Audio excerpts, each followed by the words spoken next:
Sir हाँ Yashika. Sorry sir, last time मेरी school की प्रेजेंटेशन चल रही थी तो मैं ज्वाइन नहीं कर अच्छा अच्छा अच्छा अच्छा, तो चालू करें। पाई। Yes sir. हमने लास्ट क्या किया था? सर हमें स्पेक्ट्रम स्टार्ट करना था। स्पेक्ट्रम शुरू करना, स्पेक्ट्रम।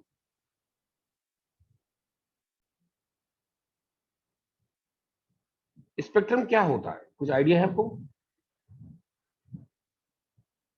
फिर जब हम लाइट को प्रिज्म से पास करते हैं तो हम्म। उससे लाइट 7 कलर्स में डिवाइड हो जाती है। हाँ, उस कलर के कॉम्बिनेशन को हम स्पेक्ट्रम कहते हैं। अगर 7 कलर ना बने तो स्पेक्ट्रम नहीं बोलेंगे?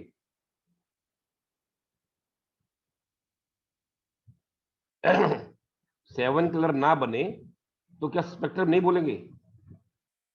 सर बोलेंगे। तभी बोलेंगे। Yes sir. अच्छा, फिर क्या हुआ स्पेक्ट्रम? 7 कलर भी स्पेक्ट्रम, 7 कलर ना हो तो भी स्पेक्ट्रम। हम्म। सर अच्छा। फिर हाँ। कलेक्ट कलर्स, क्या? कलेक्शन ऑफ कलर्स को स्पेक्ट्रम कहेंगे। हाँ, collection of colours. Collection of colour spectrum. Hmm. Yes sir.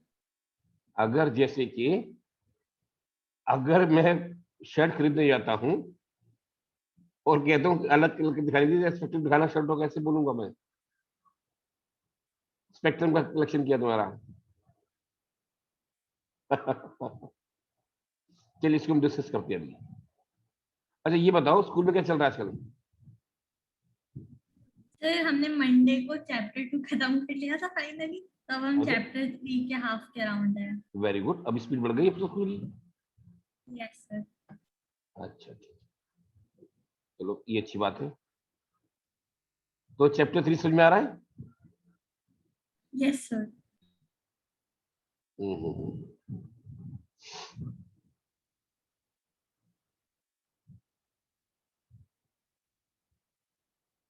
Chapter 3 पे कहां पर पहुंचे? सर हमने एसपीडीएफ ब्लॉक डिस्कस कर लिया था और फिर हम ट्रेंड्स डिस्कस कर रहे थे अच्छा, पीरियोडिक। अब ऐसे समझो, ये हमारा कोई प्रिज्म है। यहां से हमने व्हाइट लाइट डाली। कौन सी लाइट डाली? White light. और यहां से कुछ बाहर आया। जो भी बाहर आया उसका हमने फोटोग्राफ ले लिया। उस फोटोग्राफ को बोलेंगे स्पेक्ट्रम। ये बात समझ में आई? Yes sir. ये दो तरीके का होता है, कॉन्टिन्यूस और non continuous.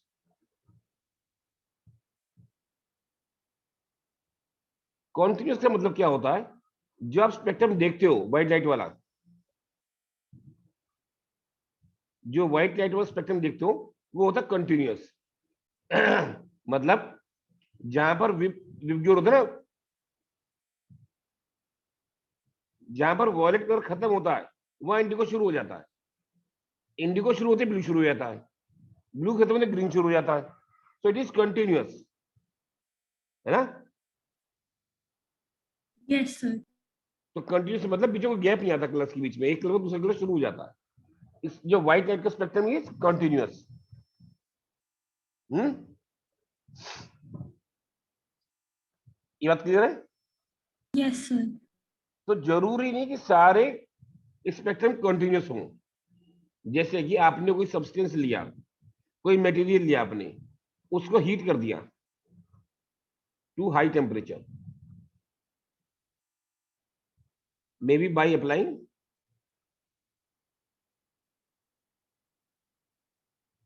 Potential difference.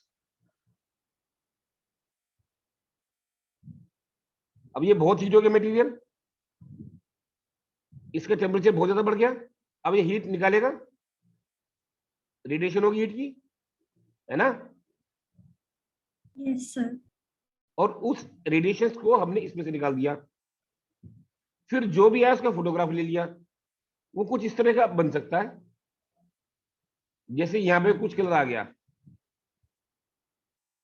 Suppose yellow आ गया, यहाँ पर, यहाँ खाली रहा, ऐसी लाइन्स आ गई काली डार्क, यहाँ पे कुछ कलर आ गया, सपोज यहाँ पे रेड आ गया, ऐसा बन गया। हम्म कोई और सब्सटेंस लेंगे, कुछ और बन जाएगा यहाँ पर।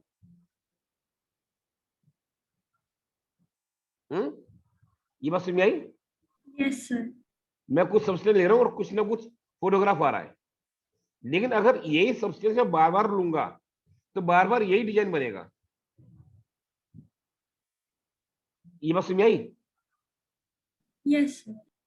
तो मतलब ये जो उसका फोटोग्राफ हो गया, ये इसका परमानेंट फीचर हो गया, परमानेंटली इस सब्सटेंस के साथ ये जुड़ गया।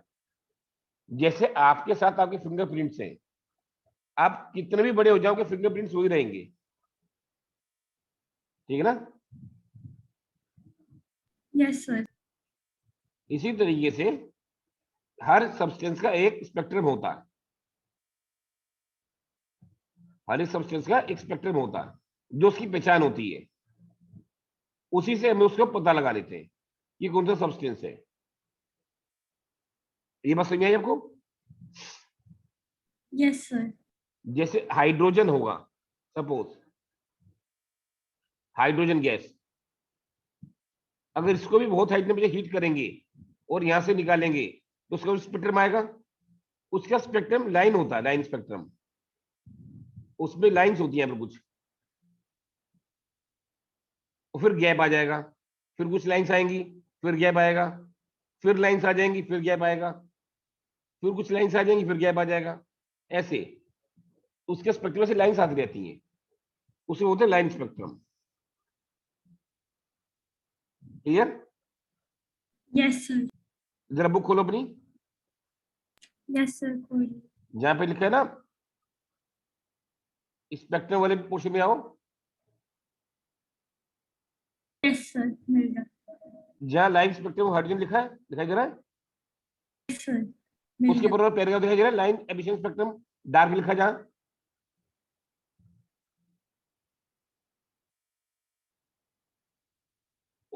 बोलो से पहले देखो, लाइन स्पेक्ट्रम हाइड्रोजन से ऊपर देखो, line emission spectrum are of great interest, Yes, sir.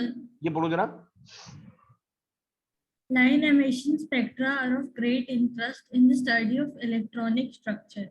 Each element has a unique line emission spectrum. The characteristic lines in an atomic spectrum can be used in chemical analysis to identify unknown atoms in the same way our fingerprints are used to identify people.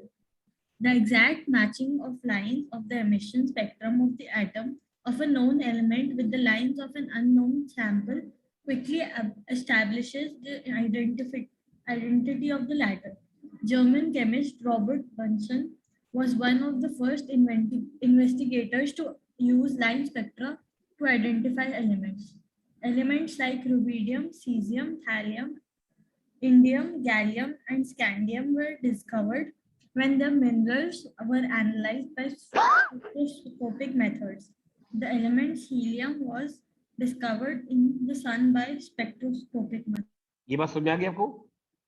Yes, sir. मतलब मुझे कहीं से कोई element मिल गया, कोई खुदाई करते हुए, क्या कहते हैं उसको, ये जो मिल जाते हैं ना, जो आर्कियोलॉजिकल डिपार्टमेंट को कोई बर्तन मिल गया, ये नहीं मालूम बर्तन बना किस चीज का है, तो कैसे पता से चलाएंगे? स्पेक्ट्रोस्कोपी से एक सैंपल लेंगे, स्पेक्ट्रोस्कोपी कराएंगे, उसका फोटोग्राफ देखेंगे और मैच कर लेंगे बाकी से, जिससे मैच कर रहा है ये वही एलिमेंट है। अगर किसी से मैच नहीं कर रहा, समझो नहीं, फिर नया एलिमेंट है कोई ये।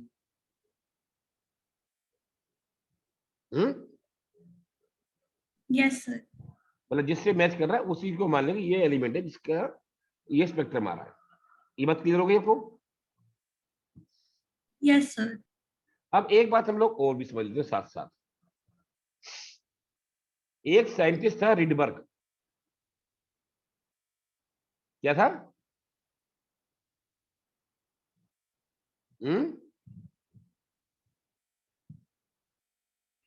क्या बोला मैंने? What is the name of scientist? Scientist. Rydberg. Sir.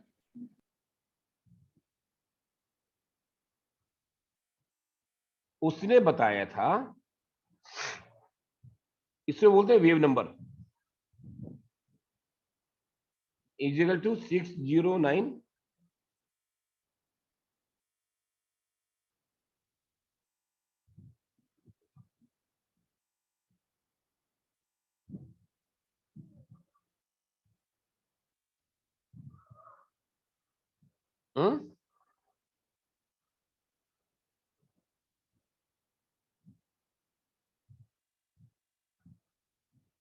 ये बात समझ में आई आपको? Yes sir. क्या समझ में आया इसमें? सर कि ये वेव नंबर का फॉर्मूला है। हाँ, पर सेंटीमीटर। अब जरा इसको मैं पहले समझाता हूँ, फिर आपको हम चर्चा करते हैं। ये जो लाइंस है ना हाइड्रोजन में एटम में, हाइड्रोजन एटम स्पेक्ट्रम, अगर हाइड्रोजन के अंदर, जैसे ये हाइड्रोजन है, ये n इक्वल टू 1 है, n इक्वल 2 3 4 5 कहीं से भी अगर यहां पे इलेक्ट्रॉन आएगा तो एनर्जी निकलेगी। Yes sir. उस एनर्जी को हम निकालते हैं उससे, इससे, प्रिज्म से। तो जो नजर आएगा वो लाइन से नजर आएंगी। ये बात समझ आई मेरी? Yes sir. मतलब किसी भी ऑर्बिट से अगर n इक्वल टू 1 में इलेक्ट्रॉन आता है तो energy will get emitted out. That energy we are passing through the prism, then some spectrum will come, कुछ लाइन नजर आएंगी, उस लाइन को बोलते हैं लाइमन सीरीज। ये बात समझ आई आपको? Yes sir. मतलब n2 इक्वल टू 2 और n1 जहां से आ रहा है, n2 इक्वल टू 1 और n2 इक्वल टू 3 2 3 4 5 कुछ भी हो सकता है। समझ में आया? तो बनेगी यस लाइमन सर। सीरीज। अगर ये दूसरा होता है बामर, बामर के लिए n2 इक्वल टू 2 और n1 क्या हो जाएगा, 3 4 5 कुछ भी। ठीक है? Yes sir. फिर पास्चन, फिर ब्रैकेट, फिर फंड, TFUND। जो बामर होती है ये होती है विजिबल, बाकी हम कोई देख नहीं सकते। This is visible. उसके इधर होती है अल्ट्रावायलेट और इधर होती है इंफ्रारेड। ठीक है? Yes sir. Only बामर series is visible. तो उसने कहा था रिडबर्ग ने कि अगर मान के चलो इलेक्ट्रॉन कहीं से भी 2 में आता है, जो एनर्जी निकलेगी उसका जो वेव नंबर होगा तो दैट विल बी, उसको इससे निकाल सकते हैं हम लोग, और इसको बोलते हैं रिडबर्ग कांस्टेंट। ये बात समझ में आई आपको? Yes sir. ठीक से अभी देखो टेबल 2.3 बुक में, spectral lines of atomic hydrogen दिखाई दे रहा है? Yes sir. तो लाइमन है n1 इक्वल टू 1, मतलब जहां जहां पर आ रहा है, और कहां से आ रहा है, 2 3 4 5 कहीं से भी, एंड दिस इज अल्ट्रावायलेट। दूसरा बामर, पास्चन, समझ में आया आपको? Yes sir.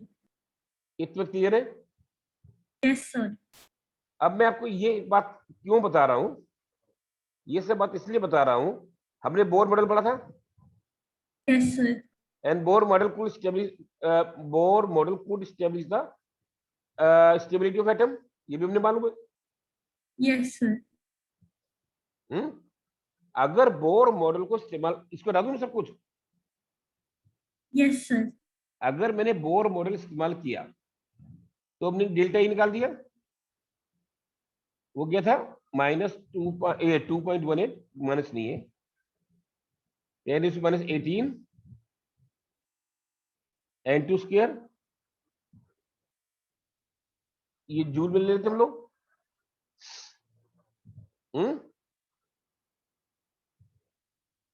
ठीक है ना? Yes sir.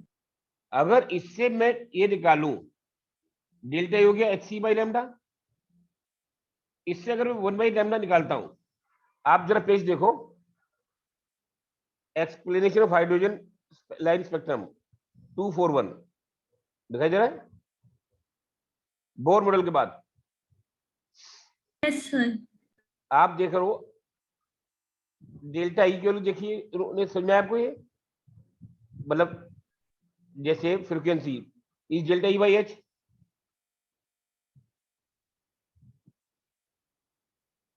दिखाई दे रहा है फ्रीक्वेंसी। Yes sir. बड़े से फ्रीक्वेंसी निकाल सकते हैं, E equal to H mu, तो mu is equal to this by H. Value दिखाई दे रही है आपको 2.18, है ना? Yes sir. और इससे हमने निकाल दिया wave number mu by C. और देखो निकालते निकालते अल्टीमेटली वही आ गया, रीडबर्ग constant. Yes sir.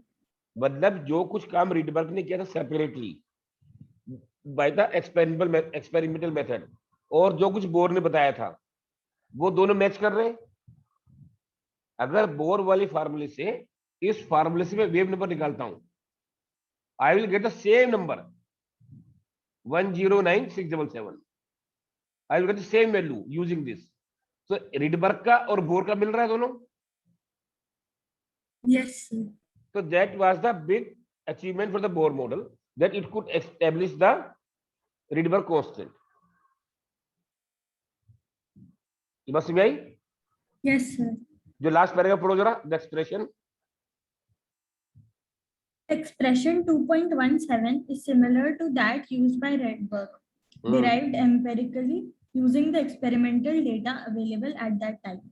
Further, each spectral line, whether in the absorption or emission spectrum, can be associated to the particular transition in hydrogen atom. In case of possible तो transition, ये बात समझ आ गई आपको? मोटे तौर पर जो रिडबर्ग ने बताया और जो बोर ने बताया, वो दोनों मैच कर रहे हैं। So that was a big achievement, जो रिडबर्ग ने अलग से बताया, बोर ने अलग से बताया। तो Bohr model could establish the Rydberg constant. ये बात समझ में आ गई वो ठीक से? yes sir, so this was something about spectrum. हम लोग आगे बढ़े, yes sir, हटा दो उसको। yes sir, एक बात तब और डेवलप होने लगी थी, इससे पहले जो हमने डिस्कस किया था कि आइंस्टाइन का जो ये था photo electric effect said that light has a dual character, है ना? yes sir, he said light has a dual character. लेकिन तब तक ये बात भी निकल कर आ गई that matter has a dual character. क्या आ गया?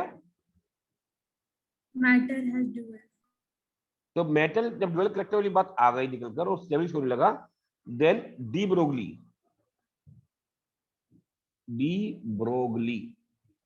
gave a general relationship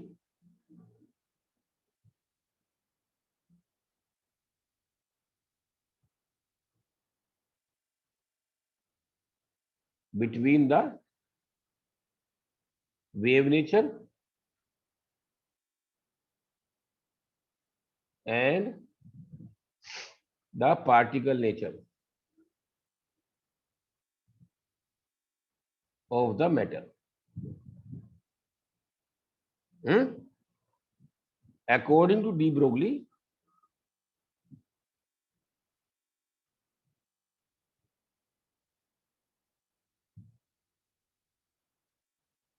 lambda is equal to h by p, where p is momentum, और lambda is equal to h by mv.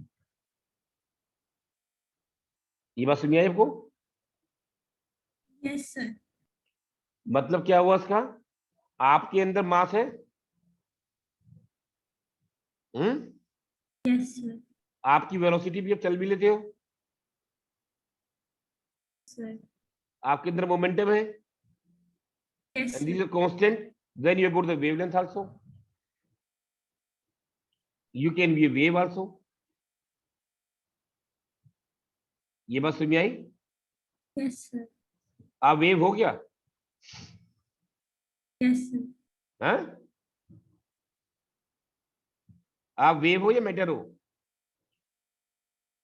Sir, matter. और आपकी तो वेवलेंथ भी है? Yes, sir. आपकी तो वेवलेंथ भी है ना, फिर आप वेव भी हो गए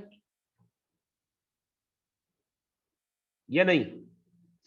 Yes, sir. तो इसके मतलब जितने भी सब्सटेंस है सबकी वेवलेंथ है, सभी वेव भी है, मैं भी वेव हूं। अगर आप वेव हो तो वेव जैसा क्यों नहीं बर्ताव करते आप? पैदल चल के स्कूल क्यों जाते हो? उड़ जाया करो वेव की तरफ, यहां से गायब हो गए और स्कूल जाके प्रकट हो गए। ऐसा कर सकते हो आप? No, sir. जब मैं छोटा था एक सीरियल आता था स्टार ट्रेक टीवी पर। उसमें क्या होता था, अब मेरे को ज्यादा याद नहीं है, थोड़ा बहुत याद है। एक आदमी होगा, अचानक वो गायब हो जाएगा और दूसरी जगह प्रकट हो जाएगा। मतलब सिर्फ प्रिंसिपल क्या बोलते थे वो, मैटर को वेव में बदला और वेव को अलग जगह मैटर में बदल दिया।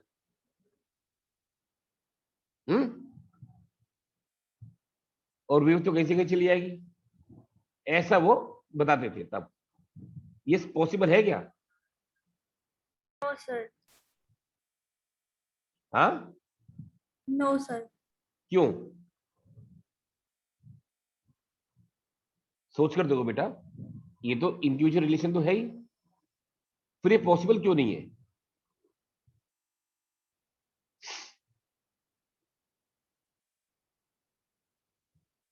मैं आपको एक एग्जांपल देता हूं, इसको बता दूं। Yes, sir. जैसे कि आप ये समझो, अगर आप लोग क्रिकेट बॉल देखिए आपने, Yes, sir. क्रिकेट ना, क्रिकेट ऐसे लिखते हैं ना, फिर सी बीच में आता है और के। सी के ई होता है ना। हाँ, आप ठीक है। क्रिकेट बॉल, इसका वेट कितना होता है तकरीबन? फिर 100-200 ग्राम। नहीं, इतनी हल्की नहीं होती, हाफ केजी तो होता है, या 300 ग्राम मान लो, या 0.3 kg मान लो, इतना ही होगा ना। Yes sir. इसकी स्पीड कितनी हो सकती है, वेलोसिटी? जितनी तेज फेंकेंगे उतनी तेज होगी। अंदाजन मैक्सिमम कितना हो सकता है, एक मिनिमम क्या कुछ तो होगा ना। सर 100 मीटर पर सेकंड। 100 मीटर पर सेकेंड, 100 मीटर पर सेकेंड। इसकी वेवलेंथ कितनी हो गई? h ओवर 0.3 इंटू 100, ये तो क्या 30 रह गया खाली। h कितना है?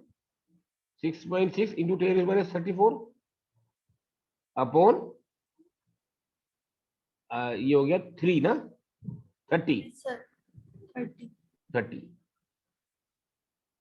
तो इसको भी यूज कटा दो तो 300 हो गया, और इसको दोनों घटा दो तो -32 रह गया।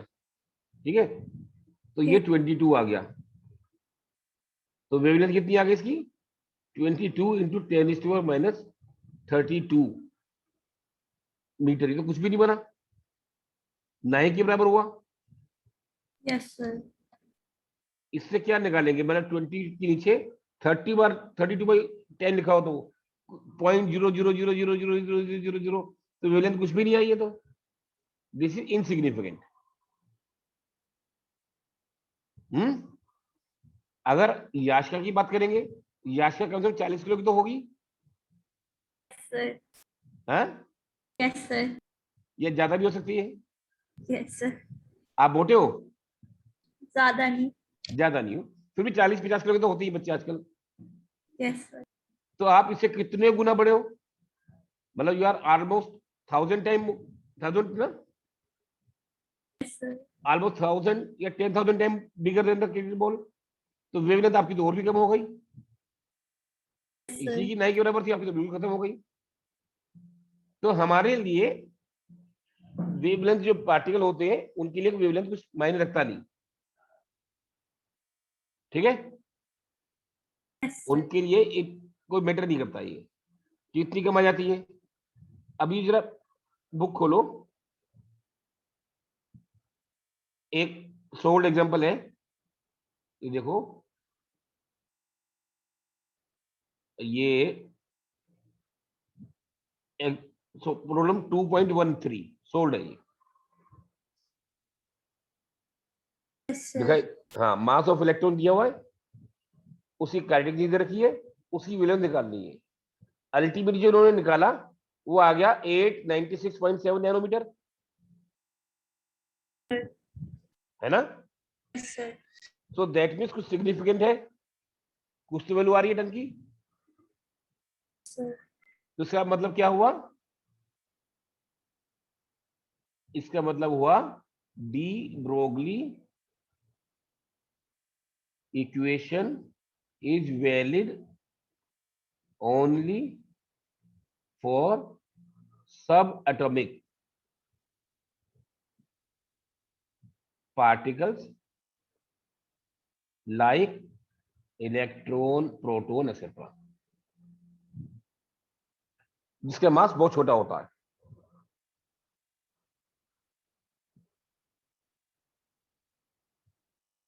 ठीक है, यस सर। ये बात क्लियर हो गई। Yes sir.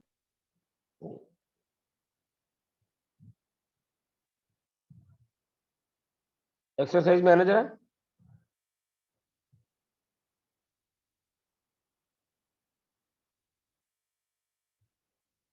आप देखो,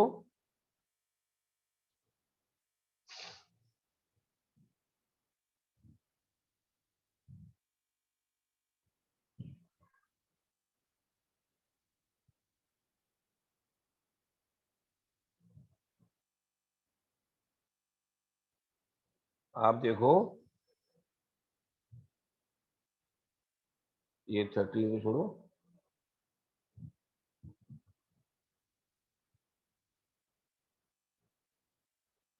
ये क्वेश्चन नंबर 20।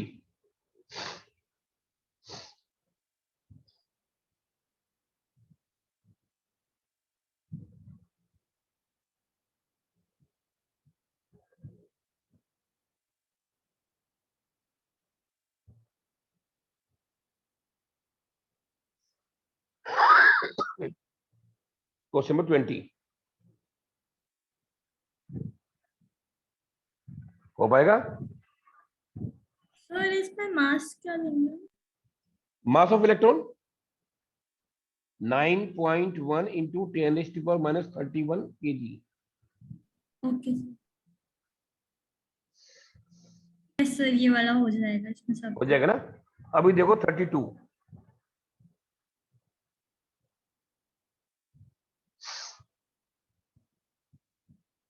यस सर, हम पहले काइनेटिक एनर्जी से हम वेलोसिटी निकाल लेंगे। काइनेटिक एनर्जी और मास दोनों दिया। काइनेटिक कहां से आ गई, 32 बोला मैंने, 32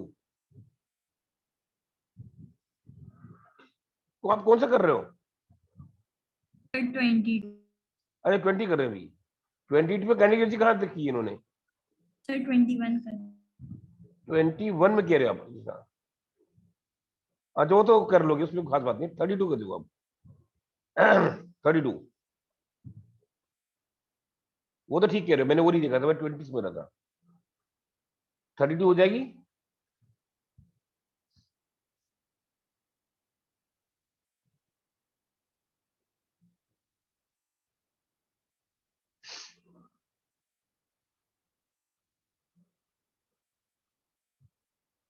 हम्म, 32 कैसे होगा? 32 क्वेश्चन पढ़ो जरा।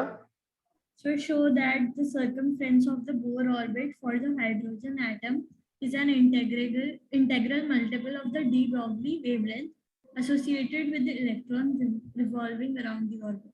हमने बोला था that only those orbits are permissible for which angular momentum is integral multiple of h over 2 pi।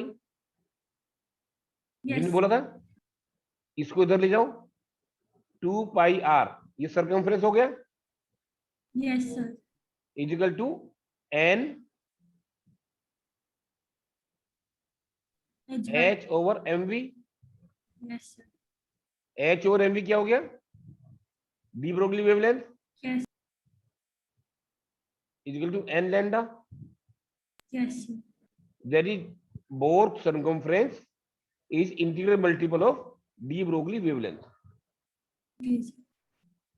समझ में आया, Yes, sir. क्लियर ना? तो हमको डी ब्रोगली इक्वेशन मालूम चल गई, Yes, sir. हमको ये भी मालूम चल गया, it establish the dual nature of matter, and which matter, electrons, Yes, sir. सब एटॉमिक पार्टिकल्स, उसके लिए it is applicable, but bigger particle like you and me it is not applicable.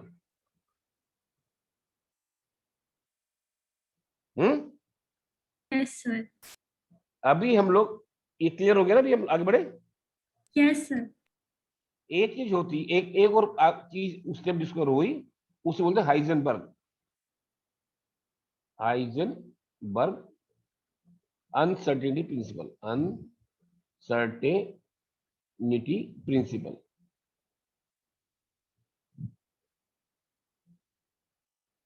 Heisenberg uncertainty principle जानते क्या होता है? Sir ये इस principal के अकॉर्डिंग कि हम एक इलेक्ट्रॉन का पोजीशन और मोमेंटम एक साथ नहीं बता सकते, एक बार में एक ही बता सकते। हाँ, क्यों नहीं बता सकते?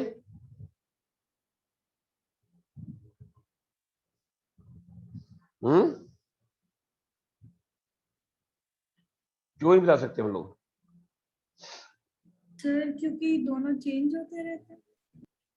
मतलब अब उस, हो सकता है उस जमाने में नहीं बता सकते होंगे, अब तो साइंस एडवांस होगी, अब भी नहीं बता सकते।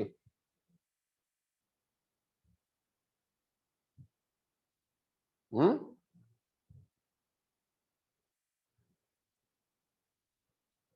अभी बता सकते कि अभी नहीं बता सकते? No sir. नहीं बता सकते, तो लिखो, it is impossible to predict the position and the momentum of the velocity of a subatomic particle simultaneously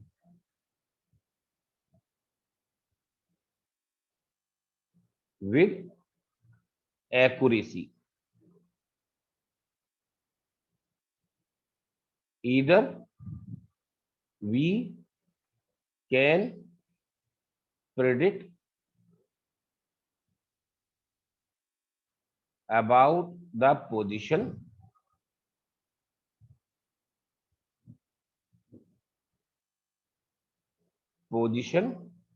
or the momentum accurately, but not the both. ठीक है, ये बात समझ आई आपको? Yes sir. अच्छा, ये बताओ अनसर्टेनिटी क्या होता है? ये what is meaning of uncertainty? किसी चीज के बारे में पक्का पता ना होना। पक्का पता ना हो, या कह सकते हैं कि कम सर्टेन, कह सकते हैं क्या? Yes sir. कम सर्टेन मतलब सर्टेन पूरा नहीं है, दे अनसर्टेनिटी। चलो अब इसमें दोबारा में आते हैं। According to this, if delta x is the uncertainty in position and if delta p is the uncertainty in momentum, then delta x into delta p must be greater than equal to h over 4 pi. ये बात समझिए आपको? Yes, sir. हम्म? Yes, sir. अब हम लोग एक बात जरा समझ लें, ये अनसर्टेनिटी इन पोजीशन का मतलब क्या हुआ? अनसर्टेनिटी क्या होती है? अनसर्टेनिटी का मतलब होता है सर्टेन। अनसर्टेनिटी का मतलब क्या होता है? Certain. सर्टेन। ये बात समझ में आई आपको?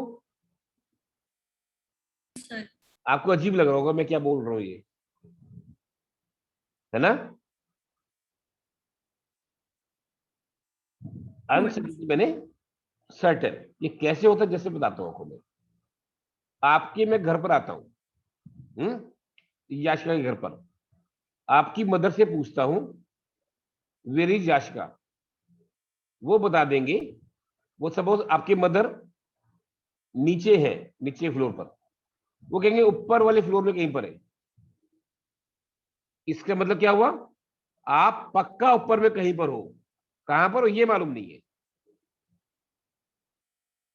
आपका अनसर्टेन लेवल क्या हो गया? खाली ऊपर का फ्लोर। ये बात समझ आई आपको? Yes, sir. मतलब ये पक्का कि आप नीचे नहीं हो, ये पता है you are on the above floor. अब यहां पर सपोज 1 2 ये 4 रूम्स है, तो मैंने यहां पर देखा तो यहां पर आप नहीं हो। अब यू आर अनसर्टेनिटी कहां पे रह गई?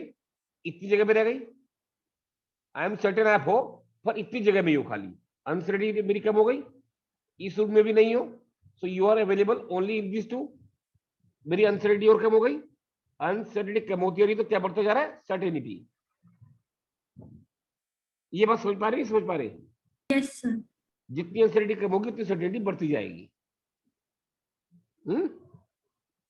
तो जो मैंने आपसे पूछा था, क्या इंस्ट्रूमेंट की कमी से नहीं बता पा रहे थे, अब बता पाएंगे क्या? इसको जरा हम लोग समझ लेते हैं डिटेल में। आपसे अगर मैं कहता हूं कि ये स्केल ले लो, ओ सॉरी, ये स्केल मैंने आपको दिया, ऐसे इसकी मार्किंग है, ये मार्किंग है इसमें। और मैं बोलता हूं कि एक पेपर की थिकनेस बता दो, एक पेपर देता हूं पेज, बुक का पेज, उसकी थिकनेस बता दो उसको यूज करके स्केल को। आप बता पाओगे क्या? No, sir. क्यों नहीं बता सकते? क्योंकि गैप ज्यादा है। आपको अगर ऐसा स्केल मिला होता जिसमें मार्किंग ऐसे होती या और भी छोटी, और मैं कहता पेपर की थिकनेस बता दो, आप आराम से पेपर को लगाते और थिकनेस नाप लेते, तब बता सकते थे। Yes, sir. ये बात समझ आई आपको?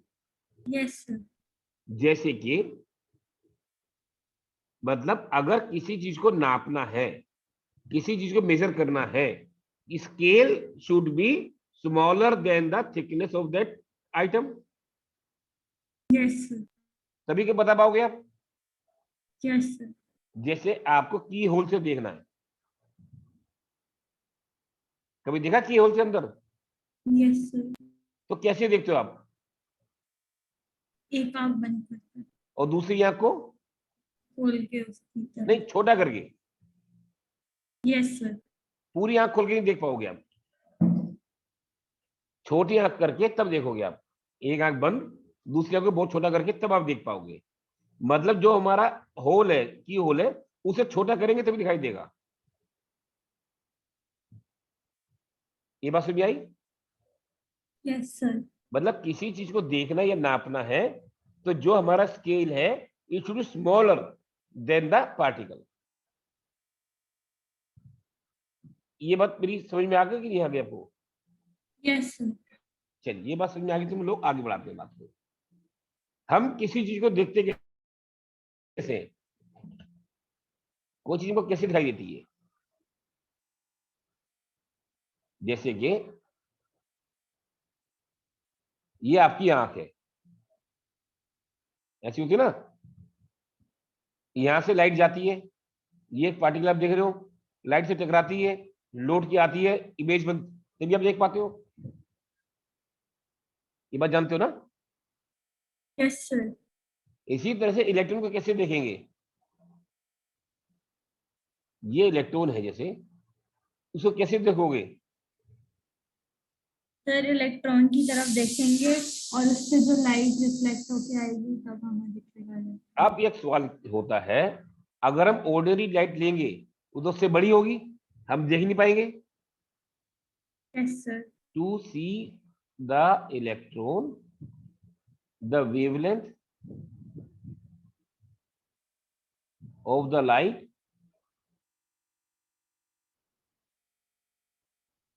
should be smaller than the you can say dimensions of electrons या size of electron। तो देख पाओगे आप उसको। ये बात समझ आई आपको? Yes sir. अब एक बात और आप समझो, जैसे कि अगर याशिका को ढूंढना है, आपकी मदर ने बताया कि ऊपर की फ्लोर पर है जैसे, या कहा कि इधर गार्डन में है, यहां तक है, मतलब ये अनसर्टिनिटी लेवल है, this is the uncertainty level है। अगर मैं जितना क्लोज करता जाता हूं तो सर्टिनिटी बढ़ती जाती है, यस सर। तो सर्टिनिटी बढ़ती जाती है। जो बेस्ट पिक्चर देखते हैं वो होता है plus minus lambda. To the good view, what is the law of optics के मुताबिक हमारी फ्रीक्वेंसी क्या होगी, ये वेवलेंथ क्या होगी, प्लस माइनस लेमडा, इसमें देख पाते हैं हम लोग।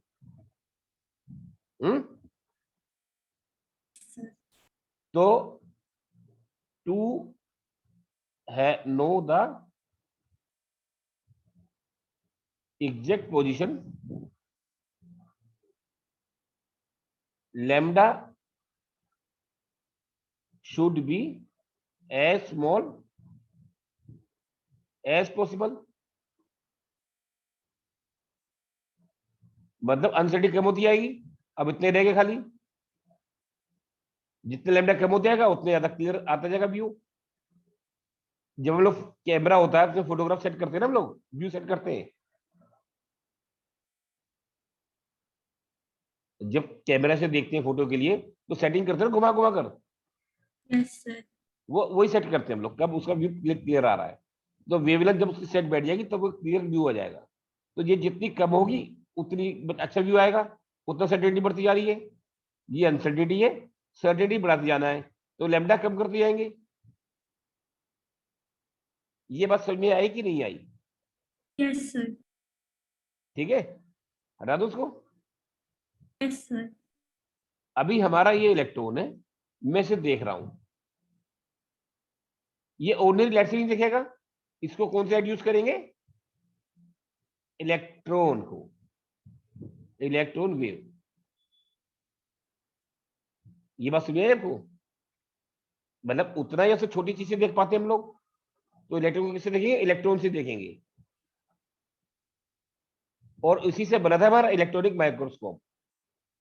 इलेक्ट्रॉनिक माइक्रोस्कोप में क्या लाइट यूज होती है, इलेक्ट्रॉन्स की, कि इलेक्ट्रॉन द वेव आल्सो, उसको यूज करते तो इलेक्ट्रॉनिक माइक्रोस्कोप बन जाता। ये बात समझ आई आपको? Yes sir. तो इलेक्ट्रॉन माइक्रोस्कोप से एक फोटोन जाएगा, फोटोन उसको टकराएगा, तब आपको दिखाई देगा यहां पर। ठीक है, आपने कहा wavelength should be small, wavelength of the photon used should be small।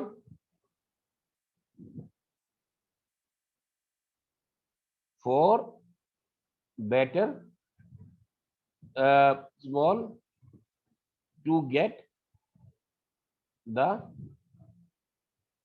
exact position of the electron. अगर वेवलेंथ स्मॉल कर दी तो उसकी एनर्जी बढ़ जाएगी, लैम्डा कम होगी तो एनर्जी बढ़ जाएगी। Yes sir. तो जब एनर्जी वाला इलेक्ट्रॉन निकलेगा बहुत तेज चलता हुआ, तो जैसे इसको हिट करेगा आपको दिखाई तो देगा, पर जब तो इसका मोमेंटम से पास कर दिया, इसका मोमेंटम बढ़ जाएगा। Yes You must make the moment it will hit the electron, the momentum will get changed because photon is of very high energy. The photon coming out is of very high energy. So the moment it will hit the electron, its momentum will get changed. आपको exact momentum पता नहीं चल पाया। आप कहते हो कि फिर चलो वेवलेंथ बढ़ा देते, एनर्जी कम हो जाएगी, तब आपको पोजीशन नजर नहीं आएगी। ये बात समझ आई? Yes sir. इसलिए या तो पोजीशन देख लो और या फिर आप इसका मोमेंटम देख लो या वेलोसिटी देख लो, दोनों एक साथ ही देख पाओगे आप।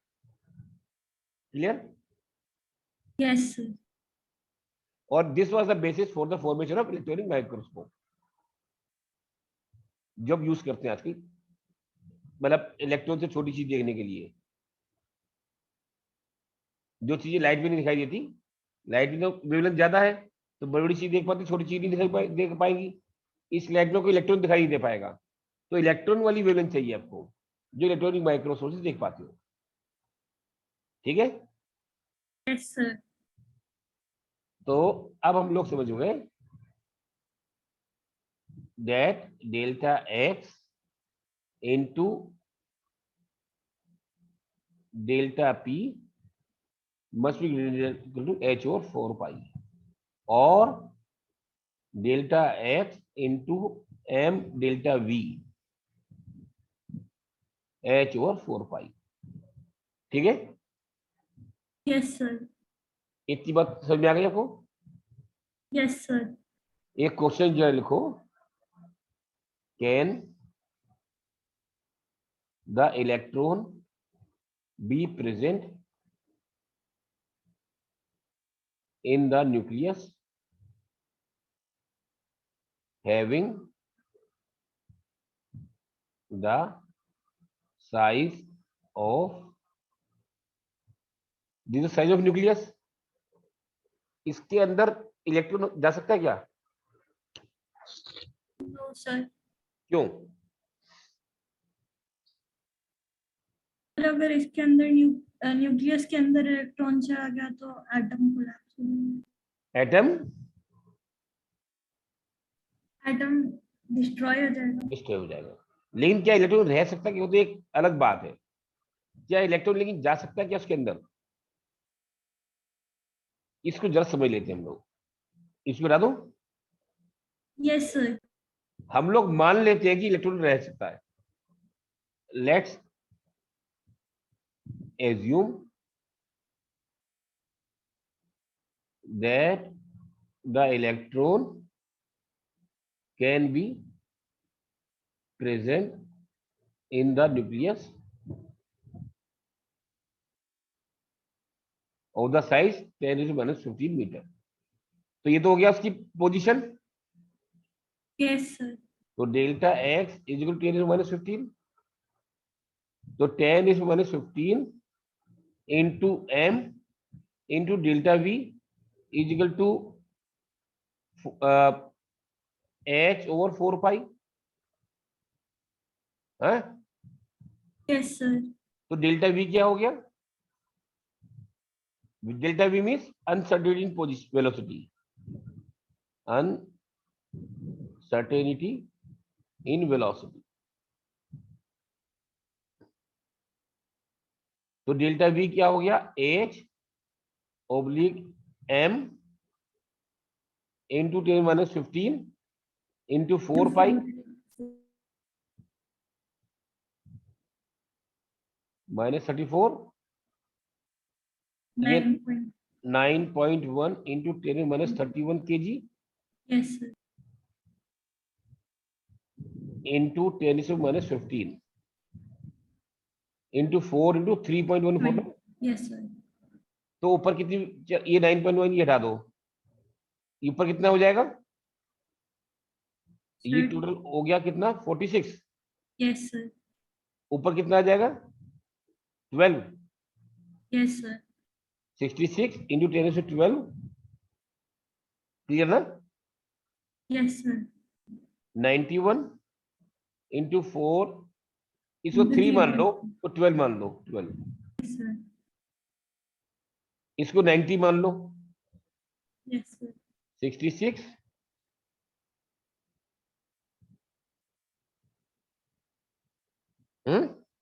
Yes, sir. तो इसको हम लोग लेते हैं, आप 2 जीरो उधर ले लो, चाहे 1 जीरो ले लो, तो जाए 660 अपॉन 1080, 10⁻11, Yes, sir. तो 660 डिवाइडेड 1080 0.0, एवरेज 5 तो आ ही जाएगा, Yes, sir.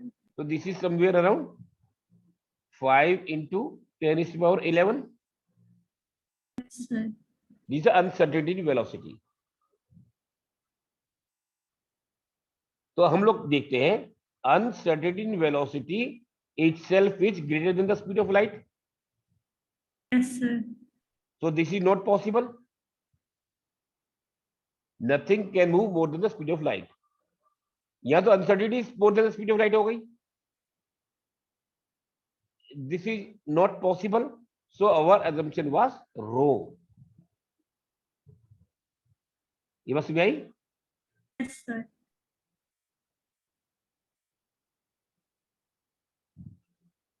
Uncertainty in the velocity itself is greater than the speed of light,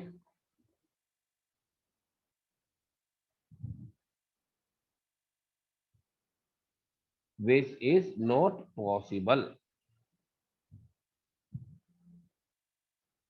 so our assumption was wrong, and which shows that electron cannot be in the nucleus। Yes, sir. हटा दो उसको। Yes, sir. एक question और भी है, can delta x and delta p be equal?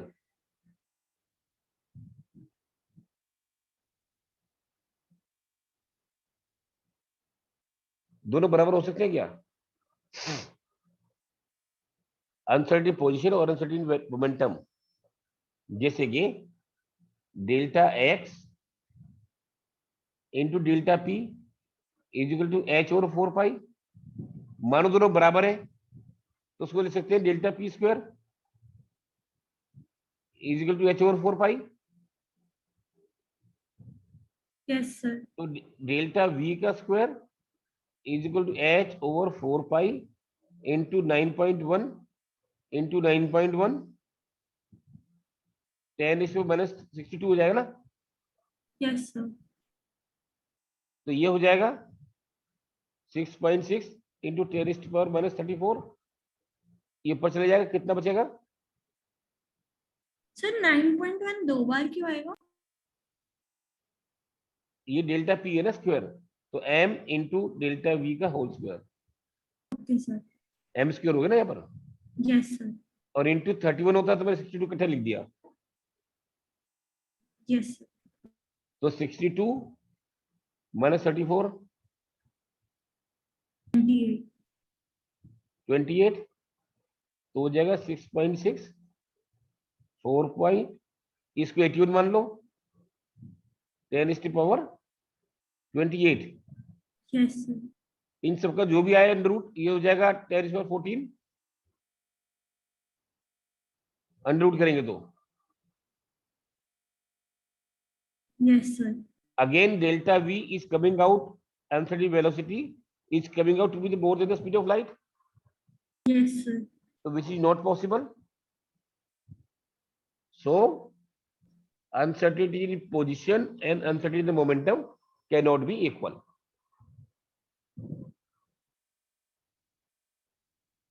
Yes, sir. ये बात clear हो गई? Yes, sir. हटा दूं उसको? Yes, sir. बुक में 2-3 क्वेश्चन है अनसर्टेनिटी प्रिंसिपल के, सोल्ड एग्जांपल भी है, पहले तो वो कर लेना आप। Yes, sir. उसके बाद एनसीईआरटी में जो क्वेश्चंस है वो भी सारे कर लेना। Yes, sir. फिर हम लोग अगली क्लास में चैप्टर खत्म करके will start with the next chapter purity Yes, property. sir. ठीक है, Yes, sir. तो इतना ही कर, तुम्हारा ये खत्म हो गया, आज इसको खत्म कर लो पूरा। लेकिन क्वेश्चन सारे करना, जो डाउट हो वैसे पूछ लेना। ठीक है, Yes, sir. आपको क्लियर हो गया ना? इसमें कोई डाउट है क्या आज जो तुमने किया? Yes, sir. डाउट है? No, sir. मतलब clear हो। पक्का, वेरी गुड। ठीक है बेटा, फिर है Sir. ओके।